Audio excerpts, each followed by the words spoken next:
नमस्कार दोस्तों, मैं हिमांशु स्वागत करता हूं आप सभी का मेरी एक और नई वीडियो के अंदर। तो दोस्तों, आज मुझे बजाज पल्सर 125 लिए हुए पूरे 10 दिन हो चुके हैं और 10 दिन का जो मेरा पर्सनल एक्सपीरियंस रहा है इस बाइक के साथ, वो मैं आपके साथ अपना शेयर करने वाला हूं। और साथ ही मैं आपको ये भी बताने वाला हूं भी मैंने इस बाइक को क्यों लिया। इसी की अगर साइड में देखा जाए तो हमारे पास रेडर 125 और शाइन SP 125 भी आती थी। और अगर वैल्यू फॉर मनी के हिसाब से देखा जाए तो वो दोनों बाइक का इस time value for money bike है, लेकिन फिर भी मैंने इस बाइक को लिया। तो ये सारा एक्सपीरियंस जो मेरा रहा है वो मैं आपको साथ अपना शेयर करने वाला हूँ। और साथ ही मैं आपको ये भी बताने वाला हूँ भी अगर आपकी किस कंडीशन के हिसाब से आपको कौन सी बाइक लेनी चाहिए। तो ये सभी बातें आज हम अपनी वीडियो में करने वाले हैं।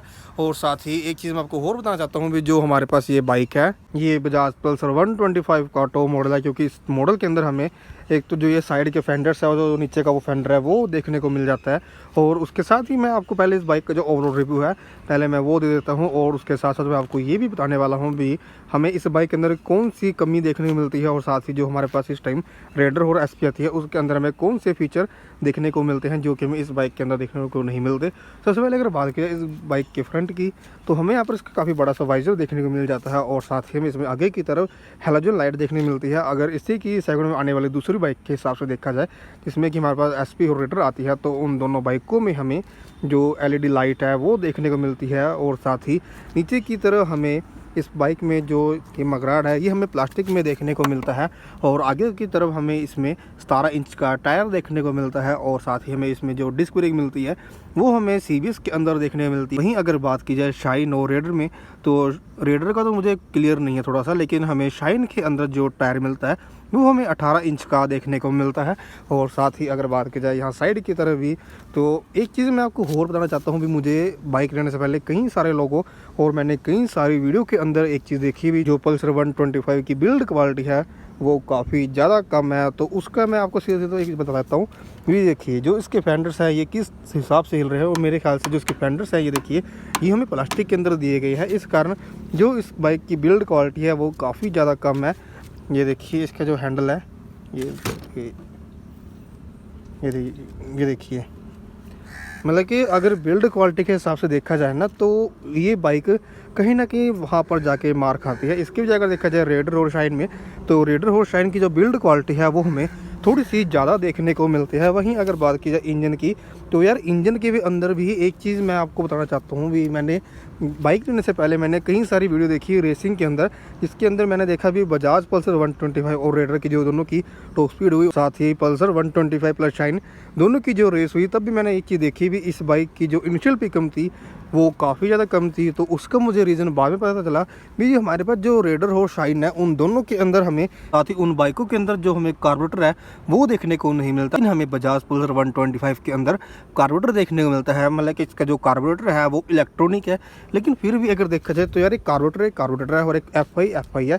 क्योंकि जो इस टाइम बाइक FI में आ रही है उनकी इनिशियल पिकअप काफ़ी ज़्यादा तेज़ है। तो यार इनिशियल पिकअप के हिसाब से देखा जाए ना तो ये बाइक कहीं ना कहीं इनिशियल पिकअप में मार खा जाती है। बाकी इसके अलावा इनिशियल पिकअप में तो ये बाइक मार खाए, लेकिन जो इस बाइक का टॉर्क है वो शाइन और रेडर से काफ़ी ज़्यादा आगे है। क्योंकि ये चीज़ मैंने खुद ट्राई की है, मैंने शाइन भी चलाई है और मैंने रेडर भी चलाई है।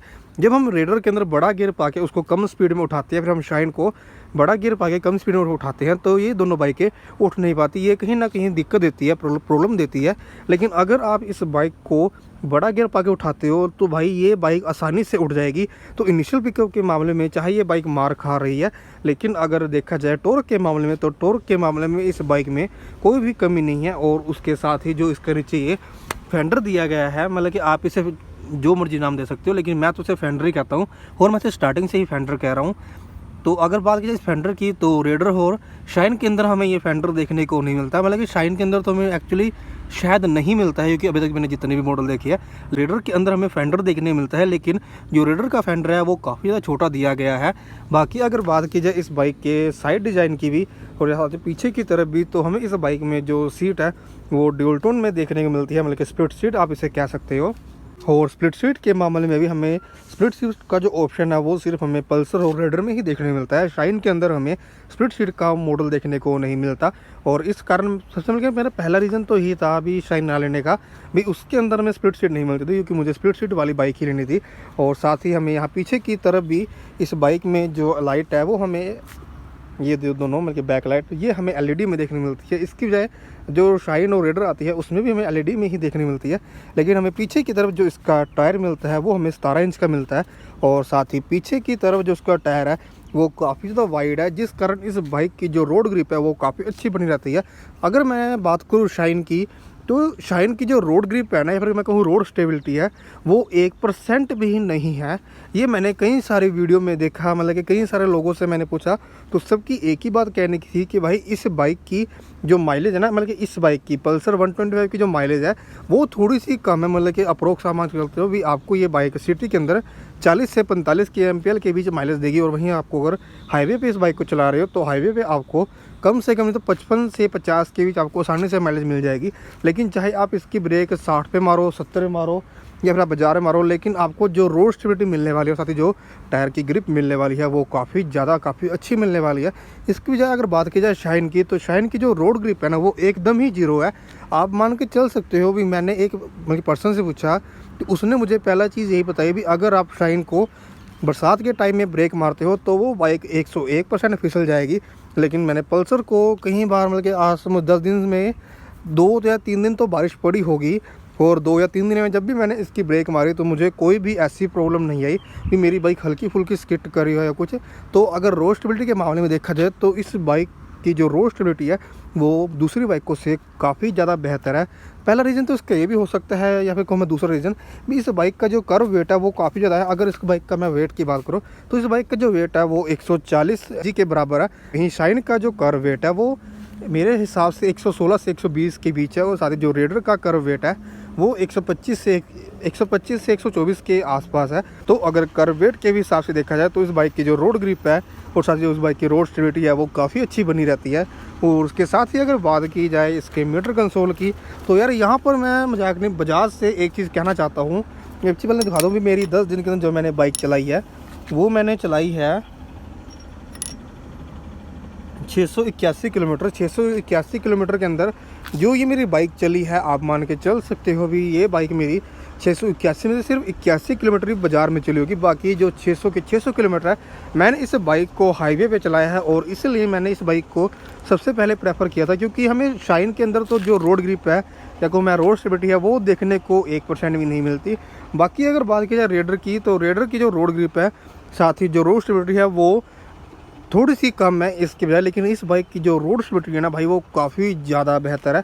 मैं आपको सीधा सा एग्जांपल ही देता हूँ भाई, अभी 1 या 2 दिन पहले की बात है, मैं इस बाइक को लेकर बाज़ार से घर की तरफ आ रहा था, तो उस टाइम मेरे सामने एक पर्सन आ गया और जो एक्टिवा था, और मेरी स्पीड उस टाइम 55 से 60 के बीच थी, और वहाँ पर मेरी एकदम ही डेड ब्रेक बजी। लेकिन इस बाइक के अंदर में हमें कॉम्बी ब्रेक सिस्टम दिया गया है, मतलब कि अगर मैं इसकी अगली ब्रेक मारूंगा तो इसकी जो पिछली ब्रेक है वो ऑटोमेटिक काम करेगी, या फिर अगर मैं इसकी पिछली ब्रेक मारूंगा तो इसकी जो अगली ब्रेक है वो ऑटोमेटिक ही काम कर जाएगी। तो यार उस हिसाब से ना मेरी बाइक की मैंने यहाँ पर मान चलो ब्रेक मारी, ये यहाँ पर मतलब जहाँ पर मेरे पैर है मैंने यहाँ पर ब्रेक मारी, और मेरी जो बाइक है वो जहाँ पर मेरी बाइक खड़ी है यहाँ पर जाकर रुक गई। मतलब कि 60 की स्पीड के हिसाब से देखा जाए ना तो यार ये काफ़ी अच्छी चीज़ लगी भी। अगर मैं अपनी पहले मेरे पास डिस्कवर थी, तो डिस्कवर के हिसाब से देखा जाए ना तो मुझे 101% कन्फर्म था भी मेरी बाइक उस एक्टिवा में लगी।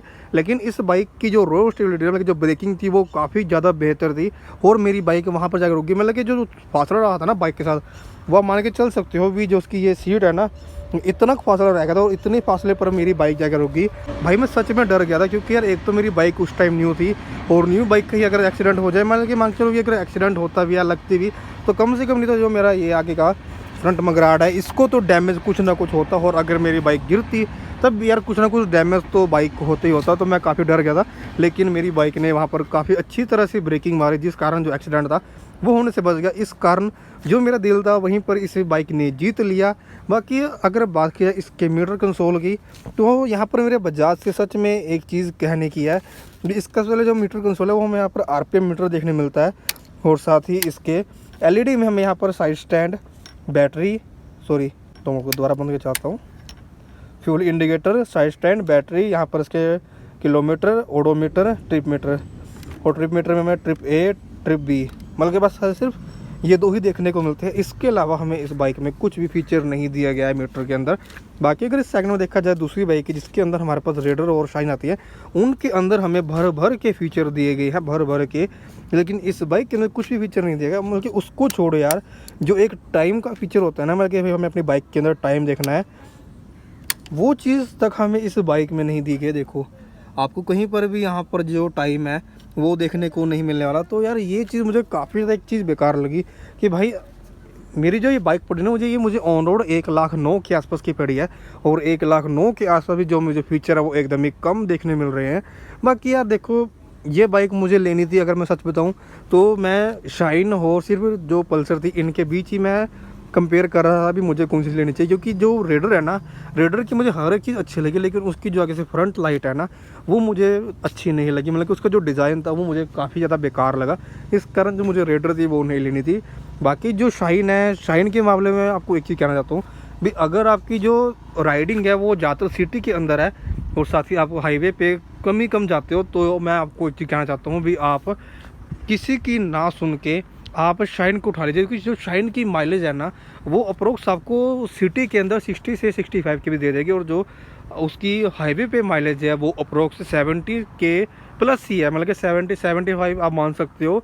कई लोगों ने तो मुझे 80 भी कहा है, लेकिन मैं 80 तक नहीं जाऊंगा क्योंकि भाई 125 सीसी की बाइक है, तो इतना तो मैं नहीं कहूँगा। लेकिन काफ़ी सारे लोगों के मैंने कमेंट पढ़े, काफ़ी सारे लोगों से मैंने पूछा, तो सबको यही कहना था भी जो एसपी की माइलेज है बाज़ार के अंदर वो 60 से 65 आसानी से निकाल देती है। तो अगर आपकी सिटी राइड काफ़ी ज़्यादा है तो आप शाइन को सबसे पहले प्रेफर कर सकते हैं। और साथ ही अगर आप पहाड़ों में आपको थोड़ा ज़्यादा रहता है, या फिर आपका घर कोई ऐसी जगह है जहाँ पर खड्डे वड्डे थोड़े ज़्यादा है, तो आप रेडर को प्रेफर कर सकते हैं। क्योंकि रेडर की जो ग्राउंड क्लियरेंस है वो 180-185 mm के आसपास है, जिस कारण उस बाइक की जो ग्राउंड क्लियरेंस है वो काफ़ी ज़्यादा बढ़ जाती है। लेकिन अगर ग्राउंड क्लियरेंस की बात की जाए तो इस बाइक की जो ग्राउंड क्लियरेंस है वो काफ़ी ज़्यादा कम है। पहले हमें इस बाइक में 165 mm की ग्राउंड क्लियरेंस मिलती है। उसके साथ ही जो इस बाइक में नीचे ये फेंडर लगा हुआ है, ये फेंडर भी कम से कम मेरे ख्याल से बाइक की जो ग्राउंड क्लियरेंस है उसे 10 से 15 mm और कम कर देता है। तो अगर खड्डों के हिसाब से बात की जाए तो जब मैं इस बाइक को खड्डों में लेके जाता हूँ तो मुझे कहीं ना कहीं इस चीज़ का डर लग रहता है भी शायद मेरी बाइक को जो नीचे का ये फेंडर है वो कहीं टूट ना जाए। लेकिन एक चीज़ मैं और कहना चाहता हूँ कि अगर आप इस बाइक को लेना चाहते हो और अगर आप एक स्टूडेंट हो, कॉलेज में पढ़ते हो, या फिर आपको सच बताऊँ तो थोड़ी लुकिंग वाली बाइक चाहिए, और साथ ही आपको ऐसी बाइक चाहिए भी अगर आप उसे 80-90-100 पर भगाओ तो आपको रोड स्टेबिलिटी अच्छी तरह मिलती रहे, तो आप बजाज पल्सर 125 को ले सकते हो। बाकी अब अगर लास्ट में एक बात की जाए भी हमें कौन सी बाइक लेनी चाहिए कौन सी नहीं, तो अगर आपका ज़्यादातर काम हाईवे से है और आपकी जो टॉप स्पीड है वो थोड़ी ज़्यादा रहती है तो आपको बजाज पल्सर 125 ही लेनी चाहिए। और साथ ही आपको थोड़ी सी अगर माइलेज भी चाहिए तो आप 125 को ले सकते हो। बाकी अगर बात की जाए सिटी के हिसाब से, तो अगर आपका ज़्यादातर काम सिटी के अंदर है तो आपको सच बताऊँ तो आप रेडर या फिर शाइन को प्रेफर कर सकते हो। लेकिन अगर आपको कुछ ज़्यादा ही कम सिटी में तो आप शाइन को प्रेफर कर सकते हो। लेकिन अगर आपको कोई ऐसी बाइक चाहिए जिसके अंदर आपको बिल्ड क्वालिटी भी अच्छी मिले हो और उसके साथ साथ आपको माइलेज भी अच्छी मिले और साथ ही उस बाइक की जो लुकिंग टाइप है वो भी थोड़ी सी अच्छी रहे, तो आप रेडर को प्रेफर कर सकते हो। बाकी रेडर को लेने का एक डिसएडवांटेज पॉइंट मेरा ये भी था, मतलब रेडर मुझे क्यों नहीं पसंद लगी, क्योंकि इस बाइक के अंदर में किक दी गई है और जो शाइन है उसके अंदर भी हमें किक दी गई है, लेकिन रेडर के अंदर में किक नहीं दी गई। वहाँ पर मेरा एक छोटा सा मेरा खुद का पॉइंट ऑफ व्यू था भी 2-3 बारी अभी ऐसा हुआ कि मैं ना पीछे राइड पर गया था, तो उस टाइम जब मैं गया तो हमारे पास थी एक न्यू वाली अपाचे। तो वहाँ पर सीन ऐसा हुआ भी हमने रात को बाइक वहाँ पर खड़ी करी, और वहाँ पर जो टेम्परेचर था वो मेरे ख्याल से 1 या 2 के आसपास था। तो सुबह हमारे पास एक थी पल्सर जिसके अंदर हमारे पास किक लगी हुई थी, और साथ ही एक थी हमारे पास रेडर। तो वहाँ पर सीन कुछ ऐसा हुआ भी, वहाँ पर जो टेम्परेचर था वो काफ़ी ज़्यादा कम था, अप्रोक्स मेरे हिसाब से 1 या 2 के आसपास था, और हमने रात को बाइक की वहाँ पर खड़ी करी।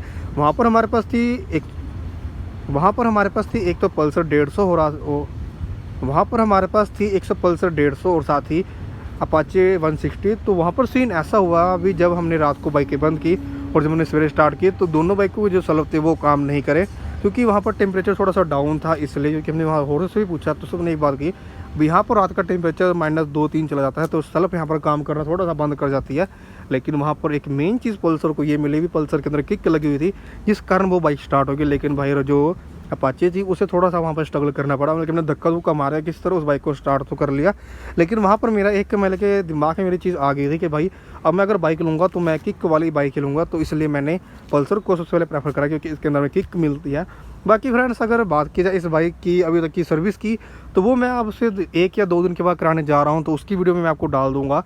और साथ ही जो उसका कॉस्ट रहने वाला है वो भी मैं आपको बता दूँगा। अगर आप 50 पल्सर लेते हो तो आपकी जो सर्विस कॉस्ट है वो क्या रहने वाली है।